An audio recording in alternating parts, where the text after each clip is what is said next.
സൃഷ്ടിച്ച എല്ലാം പരിപാലിച്ചു കൊണ്ടിരിക്കുന്ന അല്ലാഹു സുബ്ഹാനഹു വ തആലയ്ക്ക് മാത്രമാണ് ആരാധനയ്ക്കുള്ള അർഹത. ലഹു ദഅവത്തുൽ ഹഖ്, അവനാണ് യഥാർത്ഥത്തിലുള്ള ആരാധന അർഹത അവനാണ്. അത് തെറ്റിച്ചുകൊണ്ട് അവനല്ലാതെ ആരാധന ഏതെങ്കിലും ഒരു വശം അർപ്പിച്ചാൽ അവിടെ നടന്നു ദുൽമ നടന്നു, ക്രമമല്ലാത്ത പ്രവൃത്തി നടന്നു. അങ്ങനെ ഈ ലോകത്തൊരു മനുഷ്യൻ ചെയ്യുന്ന ഏറ്റവും വലിയ ദുൽമ എന്ന് പറയുന്നത് അല്ലാഹുവിൽ ശിർക്ക് ചെയ്യലാണ്. അതാണ് മഹാനായ ലുഖ്മാനുൽ ഹക്കീം തന്റെ മോനെ വിളിച്ചുകൊണ്ട് പറഞ്ഞത്, യാ ബുനയ്യ ലാ തുശ്രിക ബില്ലാഹ് ഇന്ന ശിർക ലദുൽമുൻ അദീം. പൊന്നുമോനെ, നീ അല്ലാഹുവിൽ ശിർക്ക് ചെയ്യരുത്. ഈ ശിർക്ക് എന്ന് പറഞ്ഞാൽ തീർച്ചയായും ഈ ശിർക്ക് എന്ന് പറഞ്ഞാൽ ഗുരുതരമായ ദുൽമാണ് എന്ന് മോനെ അദ്ദേഹം വിളിച്ച് പഠിപ്പിക്കുന്നത്. അതുകൊണ്ട് ആ ദുൽമ കൊണ്ട് അല്ലദീന ആമനൂ വലം യൽബിസു ഈമാനഹും ബിദുൽമി എന്ന് പറഞ്ഞ ദുൽമ കൊണ്ടുള്ള വിവക്ഷ അവിടെ ശിർക്ക്. അല്ലാഹുവിന്റെ റസൂൽ സല്ലല്ലാഹു അലൈഹി വസല്ലം വിശദീകരിച്ചിട്ടുണ്ട്. ഈ ആയത്ത് ഇറങ്ങിയപ്പോ സ്വഹാബത്ത് കൊണ്ടുകൊണ്ട് ചോദിച്ചു അവിടത്തോട്, റസൂലുള്ളാഹിയോട്, എന്ത് റസൂലെ, ആരാന്റെ കൂട്ടത്തിൽ വല്ല ശിർക്കും ദോഷമൊക്കെ ചില ദോഷങ്ങൾ ശിർക്കുന്നല്ല ദോഷങ്ങളൊക്കെ വന്നു പോകാത്ത ആരാണ് റസൂലെ എന്ന് ചോദിച്ചപ്പോൾ,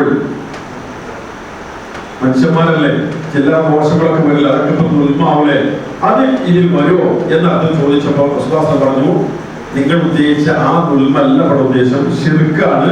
എന്നിട്ട് ഈ പറഞ്ഞ ആയത്ത് അവൽ തസ്മഉ ഇലാ ഖൗലി ലുഖ്മാൻ ലിബ്നിഹി, ലുഖ്മാനുൽ ഹക്കീം തന്റെ മോനോട് പറഞ്ഞ നിങ്ങൾ കേട്ടിട്ടില്ലേ, യാ ബുനയ്യ ലാ തുശ്രിക ബില്ലാഹി ഇന്ന ശിർക ലദുൽമുൻ അദീം. ആ ദുൽമ കൊണ്ടുള്ള വിവക്ഷ ശിർക്കാണ് എന്ന് റസൂലുള്ളാഹി സ്വല്ലല്ലാഹു അലൈഹി വസല്ലം സ്വഹാബത്തിന് വിശദീകരിച്ചു കൊടുക്കുകയാണ്. അപ്പൊ അവിടെ ഏതാണ് അല്ലദീന ആമനൂ വലം യൽബിസു ഈമാനഹും ബിദുൽമി എന്ന് പറഞ്ഞാൽ ബിശ്ശിർക്ക് എന്നാണ്. അപ്പൊ അങ്ങനെ ശിർക്ക് ചെയ്യാത്ത ആൾക്കാരാണെങ്കിൽ ഒരുക്കുന്നുണ്ടാവും, നിർഭയത്തുണ്ടാവും, സമാധാനം ഉണ്ടാവും. ശിർക്ക് ചെയ്ത ആൾക്കാരാണെങ്കിലോ സമാധാനം ഉണ്ടാവും. അപ്പൊ ആ ഒരു ഉറച്ച വിശ്വാസമുണ്ടെങ്കിലേ സമാധാനം ഉണ്ടാവും. മറ്റ് ചില മനുഷ്യന്മാരുണ്ട് സമാധാനം കണ്ടെത്താൻ വേണ്ടി പല കേന്ദ്രങ്ങളിലേക്കും കൂടി പോകാൻ, സമാധാനം കണ്ടെത്താൻ വേണ്ടി വേറെ പല കേന്ദ്രങ്ങളിലേക്ക് ഓടി പോവാൻ. അങ്ങനെ പോയി എന്ത് സംഭവിക്കുന്നു? നേരത്തെ ഉണ്ടായ സമാധാനം പോയി ആകെ പൊടിഞ്ഞ് പാളിച്ചായി പോകും അല്ലേ? നമ്മള് ഇപ്പൊ ഈ അടുത്ത് വിശ്വായ ചിന്തൂമ കേസ് ഉണ്ടല്ലോ, അങ്ങനത്തെ അവിടെ കൊലപാതകം നടന്നു, അങ്ങനെ തുടങ്ങി കുറെ അതുമായി ബന്ധപ്പെട്ട കുറെ ചൂഷണങ്ങൾ, സാമ്പത്തിക തട്ടിപ്പ്, ഇങ്ങനെ പലതും നടക്കും. ഇങ്ങനെ നാട്ടിൽ പലതും പൊങ്ങാൻ കാരണം ഒരു ഏരിയ ഇവിടെ, കാരണം മനുഷ്യന്മാർക്ക് സമാധാനം കിട്ടണം, ബേജാറാണ്, ഒന്നും വേണ്ട. ചില ആൾക്കാർ നമ്മുടെ മുജാഹിദികളെ മുവാഹിദികളെ കുറിച്ചല്ല, പിന്നെ വേറെ ചില ആൾക്കാര് മുസ്ലിം സമൂഹത്തിൽ തന്നെ അവർ വീട്ടിൽ നിന്ന് ഇറങ്ങുകയാണ്. ആ വീട്ടിൽ നിന്ന് ഇറങ്ങിയിട്ട് ഒന്നും വേണ്ട, വീട്ടിൽ നിന്ന് ഇങ്ങനെ ഇറങ്ങുന്ന സമയത്ത് ചില ആൾക്കാർ ചില ലക്ഷണം നോക്കലാണ്, കാര്യപ്പെട്ട എന്തോ സംഗതിക്ക് ഇറങ്ങുകയാണെങ്കിൽ സാധാരണ നോക്കല എന്തോ ഒരു പ്രധാന കേസ്, ആ കേസിന് പോവുക. ആ പോണ സമയത്ത് എന്തെങ്കിലും ചില ദുശ്ശകുലങ്ങൾ എന്ന് പറയാം. അത് ചിലർ കറുത്ത പൂച്ചയ്ക്കാരം, വേറെ ചില ആൾക്കാർക്ക് പിന്നെ ഗാലിച്ചാക്കിട്ട് പോണ ആള്, അല്ലെങ്കിൽ ഒന്നും വേണം, വീട്ടിൽ നിന്ന് പോകുമ്പോൾ ഭാര്യനെ വിളിച്ചാൽ മതി, അല്ലെങ്കിൽ ഇങ്ങോട്ട് വിളിച്ചാൽ മതി. അത് നമ്മളെ സമൂഹത്തിലുള്ള നമ്മളെ മുസ്ലിം സമൂഹത്തില് മുജാഹിദികളെ അതല്ലേ പറഞ്ഞേ. എന്നിട്ട് പിന്നെ അതിന് ബേജാറാണ്. എന്നിട്ട് ഇങ്ങനെ പോകും. ഒരു കുട്ടി നല്ല പ്രധാനപ്പെട്ട ഒരു പരീക്ഷ എഴുതാൻ വേണ്ടി ഒരു PSC ടെസ്റ്റിന് പോയിരുന്നു. ആ സമയത്ത് മാക്സിമം പഠിച്ച് ശ്രമിച്ചോ കാര്യങ്ങൾ പോവാണ്. പോക്കിൽ എന്ത് ചെയ്യാണ്, ഗേറ്റിങ്ങനെ കിടക്കുന്ന സമയത്ത് ബൈക്കെടുത്ത് ഇറങ്ങുന്ന സമയത്ത് കറുത്ത പൂജ ഞാൻ ഒന്ന് പറഞ്ഞു പോകും. ഇവന്റെ പരീക്ഷ ഫുള്ളായിട്ട് കാരണം പഠിച്ചോടെ പൂച്ച ഇവന്റെ മനുഷ്യത്തിന്റെ ഭാഗമായിട്ട് പരീക്ഷയ്ക്ക് പോകണം, പൂച്ചന്റെ മനുഷ്യത്തിന് പോകണം. ഈ പരീക്ഷ ഇല്ലാതെ അത് ചിന്തിക്കാനുള്ള സെൻസ് മനുഷ്യരില്ലാതെ പോയെന്താ ചെയ്യാൻ? എന്നിട്ട് ആ പൂച്ച ഇവരെ എന്താ ബന്ധം? ഇവരുടെ പരീക്ഷ ഈ പൂച്ചിനെ വെറുതെ ഉണ്ടാക്കിയത്, ആരൊക്കെ ഉണ്ടാക്കിയത്.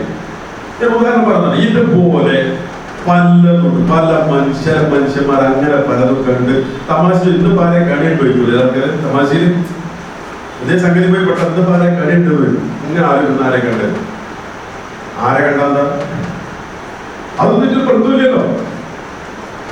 അപ്പൊ ഇവിടെ ബിസ്മില്ലാഹി തവക്കൽതു അലല്ലാഹ്, അള്ളാഹനെ ഞാൻ ഏൽപ്പിച്ചിരിക്കുന്നു, അവന്റെ നാമത്തിലാണ് ഇറങ്ങുന്നത് എന്ന് ആ ഒരു വിശ്വാസത്തോടെ ഇറങ്ങാം. ഞാൻ പൂച്ച വല്ല നായെ മറ്റത് കഴിക്കുമോ നോക്കിയാൽ ഞാൻ ഒന്നും നോക്കാവില്ല.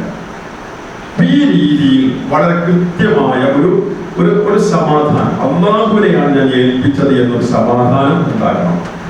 സൂറത്തുൽ അൻഫാലിലെ 2-ാമത്തെ ആയത്ത് അല്ലാഹു പറയുന്നത് മുഅ്മിനീങ്ങൾ ആരാണ്, യഥാർത്ഥ വിശ്വാസികൾ ആരാണ് എന്ന് പരിചയപ്പെടുത്തുക. ഈ 2-ാമത്തെ ആയത്തും ശേഷമുള്ള ആയത്തും ചില ആയത്തുകളും അല്ലാതെ പരിചയപ്പെടുത്തുക. അതുകൊണ്ട് 2-ാമത്തെ ആയത്ത് ഇന്നമൽ മുഅ്മിനൂന അല്ലദീന ഇദാ ദുഖിറല്ലാഹു വജിലത് ഖുലൂബുഹും വഇദാ തുലിയത് അലൈഹിം ആയാതുഹു സാദതുഹും ഈമാനാ വഅലാ റബ്ബിഹിം യതവക്കലൂൻ. ഇന്നമൽ മുഅ്മിനൂന വിശ്വാസികൾ ആര് മാത്രമാണ്? ഇന്നമ എന്നാൽ മാത്രമാണ്. വിശ്വാസികൾ ആര് മാത്രമാണ്? ഇനി പറയുന്നവർ മാത്രമാണ്. ആരാണ്? അല്ലദീന ഇദാ ദുഖിറല്ലാഹ്, അല്ലാഹുവിനെ അവരുടെ മുമ്പിൽ പറയപ്പെട്ടാൽ വജിലത്ത് ഖുലൂബുഹും, അവരുടെ മനസ്സ് നടുങ്ങും. ആ സ്വഭാവമുള്ളവരെ മാത്രമാണ് വിശ്വാസികൾ. ആ വിശ്വാസികളാണെങ്കിൽ എന്തുണ്ടാവും? അല്ലാഹനെ പറയപ്പെട്ടാൽ മനസ്സ് നടുങ്ങുന്ന വാങ്ങി കേൾക്കും. അല്ലാഹു അക്ബർ അല്ലാഹു അക്ബർ, അല്ലാഹനെ എത്ര കേൾക്കുന്നില്ല, അല്ല നടക്കുള്ളൂ.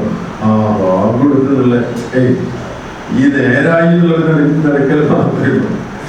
എന്ത് നടക്കുന്നില്ല? അല്ലാഹ് എന്ന് പറയുമ്പോൾ ഒരു മനസ്സിലുണ്ടാകുന്ന ആ ഒരു വജിലത്ത് ഖുലൂബ് മനസ്സകലിൽ പലപ്പോഴും വരാറില്ല. അതെന്താണ്? അല്ലാഹ്. ആരാണ് പറഞ്ഞ? അല്ലാഹനെ. ആരാണ് അല്ലാഹ്? ഈ ലോകം, അതായത് അല്ലാഹ് ഇങ്ങനെ മനസ്സിലാക്കുമ്പോ എന്നും ഉള്ളവൻ, അല്ല ഉണ്ടായ ഒരു ഡേറ്റ് ഇല്ല, എന്നും ഉണ്ട്. അതാണ് അല്ലാഹ്. അതിന്റെ മുമ്പ് ഇല്ല, അതിന്റെ മുമ്പ് അല്ല, എന്നും അല്ലുണ്ട്. എന്റെ മുമ്പ് എന്നും അല്ലുണ്ട്. ഞാൻ മുമ്പ് പറയില്ല, എന്നും അല്ലുണ്ട്. അല്ലാഹു അസലിയാണ്, അബദിയാണ്. അതായത് അസലി എന്ന് പറഞ്ഞാൽ മുമ്പേ ഉള്ളവനാണ്, അബദി എന്ന് പറഞ്ഞാൽ എന്നും ഉണ്ടാവുന്നവൻ. ഇന്ന ദിവസം വരെ അല്ലെങ്കിൽ ഇത്ര കാലം വരെ അത് ഉണ്ടാവുന്നില്ല. അബദിയാണ് അവന്റെ വജൂദ് എന്ന് പറയുന്നത്, എന്നും ഉള്ളവനാണ്.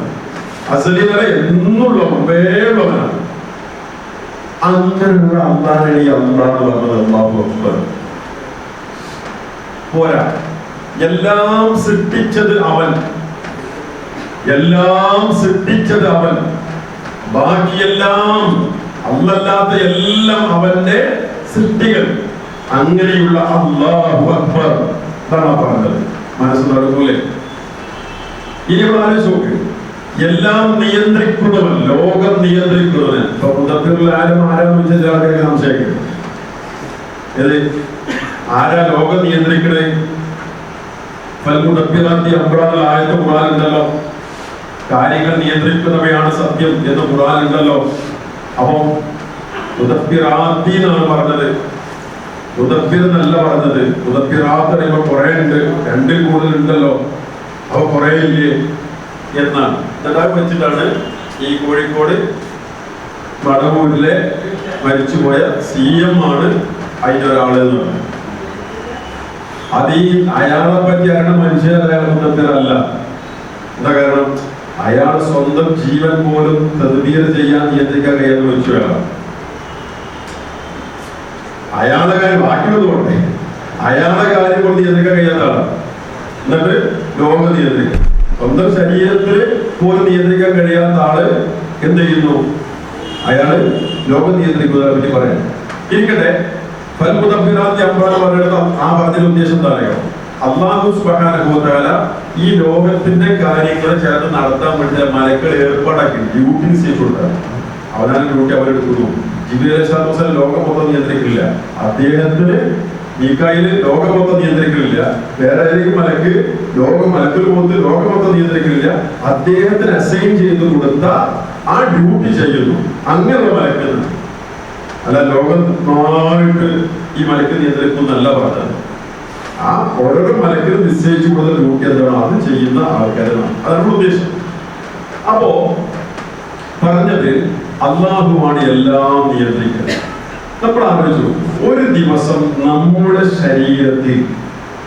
നമ്മുടെ ഒരാളുടെ ശരീരത്തിൽ ഒരു ദിവസം, ജീവിതത്തിൽ ഏതെങ്കിലും ഒറ്റ ദിവസം, നമ്മുടെ ആയുസ്സുടെ ഒരു ദിവസം നമ്മുടെ എല്ലാ കാര്യം നമ്മൾ നോക്കണം എന്നൊരു നിയമം അള്ളാഹു വെച്ചിട്ടുണ്ടായിരുന്നില്ല. ചെയ്തതാണ് അന്ന് ചെയ്യില്ല, അന്ന് എപ്പോഴും ചെയ്യണം, ഇവിടെ എന്തൊക്കെ നോക്കുക, എന്തൊക്കെ ചെയ്യുക.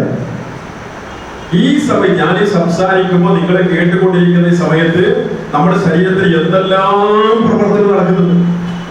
അപ്പൊ ഞാനീ പറഞ്ഞ ആലോചിച്ചുകൊണ്ട് പറയണം, അത് നടക്കണം. ഞാനീ പറയുന്ന വാക്കുകൾ നിങ്ങൾക്ക് മലയാളം അറിയണോണ്ടാണ് എന്ത് ചെയ്യുന്നത്, ആ പറയുന്ന ഓരോ വാക്കുകളും ഇങ്ങനെ കിട്ടി ആശയം കിട്ടുന്നത്. അതൊക്കെ ഈ പറഞ്ഞ നേരം കൂടെ കിട്ടിപ്പോണ്ട് ഹൈ സ്പീഡ് പ്രോസസ്സിംഗ് ആണ് നടക്കുന്നത്. അവിടെ ആലോചിച്ചു, അതെല്ലാം നിയന്ത്രിക്കണം. ഇനി സമുദ്രത്തിൽ നീന്തി തുടിച്ചുകൊണ്ടിരിക്കുന്ന വലിയ വലിയ നീലത്തിമീങ്കല മുതൽ ചെറിയ ചെറിയ മത്സ്യങ്ങൾ ആലോചിച്ചു, ഇങ്ങനെ തുടങ്ങി എല്ലാം നിയന്ത്രിക്കുന്നു. അല്ലാഹു തആല പറഞ്ഞത് വമാ തസ്ഖുതു മിൻ വറഖത്തിൻ ഇല്ലാ യഅലമുഹാ.